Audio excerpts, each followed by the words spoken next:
একদিকে যখন ৩ দফা দাবি নিয়ে নবান্নে বৈঠকে যোগ দিলেন আন্দোলনকারী জুনিয়র ডাক্তাররা, অন্যদিকে তখন থ্রেট কালচার বন্ধের দাবিতে উত্তাল মালদা মেডিকেল কলেজ। অধ্যক্ষ সুপারকে ঘেরাও করে বিক্ষোভ।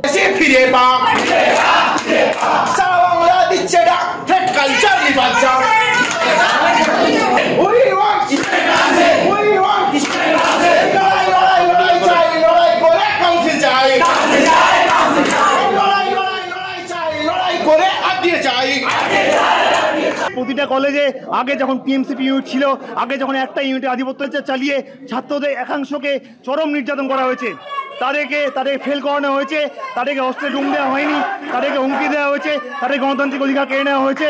বাংলার প্রতিটা মেডিকেল কলেজে এটাই ছিল সার্বিক চিত্র। থ্রেট কালচারের বিরুদ্ধে আমাদের বিদ্রোহ আসলে পক্ষপাতিত্বের প্রতি বিদ্রোহ। আমাদের অথরিটির কাছে একটাই প্রস্তাব যে আপনারা আমাদের এই গণতান্ত্রিক দাবিটিকে লিখিত মান্যতা দিন, যে আমরা একটা গণতান্ত্রিক স্টুডেন্ট কাউন্সিল চাই, আমরা একটা গণতান্ত্রিক আরডিএ চাই। এটা আমরা বলছি যে আপনারা আমাদের তরফ থেকে একটি লিখিত মান্যতা দিন। অথরিটি আমাদের বলছে যে এটা স্বাস্থ্য ভবনে পাঠিয়ে দেবো, স্বাস্থ্য ভবন দেখবে। আমরা জানি যে স্বাস্থ্য ভবন এটা দুর্নীতি আতুর ঘর, ওখানে যে দাবি যাবে সেই দাবি কফিনবন্দি হয়ে পড়ে থাকবে, সেটা কখনো ফেরত হবে না। অতএব আমাদের দাবি অথরিটিকে আজ এখানেই আমাদের যে গণতান্ত্রিক দাবি সেটাকে লিখিত মান্যতা দিতে হবে, এবং যদি না দেয় আমরা এখানে নড়বো না, আমরা এখানেই থাকবো। যদি অথরিটিকে যেতে হয় আমাদের গায়ের উপর দিয়ে মারিয়ে যেতে হবে। কলেজ কাউন্সিল মিটিংয়ে সিদ্ধান্ত নিয়েছি যে এই ধরনের আমরা জিরো টলারেন্স দেখাবো, আমরা যথাযথ ব্যবস্থা নেব, কিন্তু আমরা এখনও কমপ্লেন পাইনি।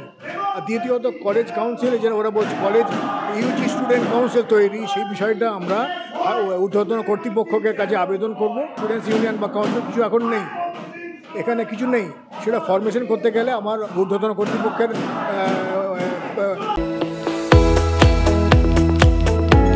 আপনারা দেখছেন ইউএন লাইভ, বাংলা খবরের শেষ কথা।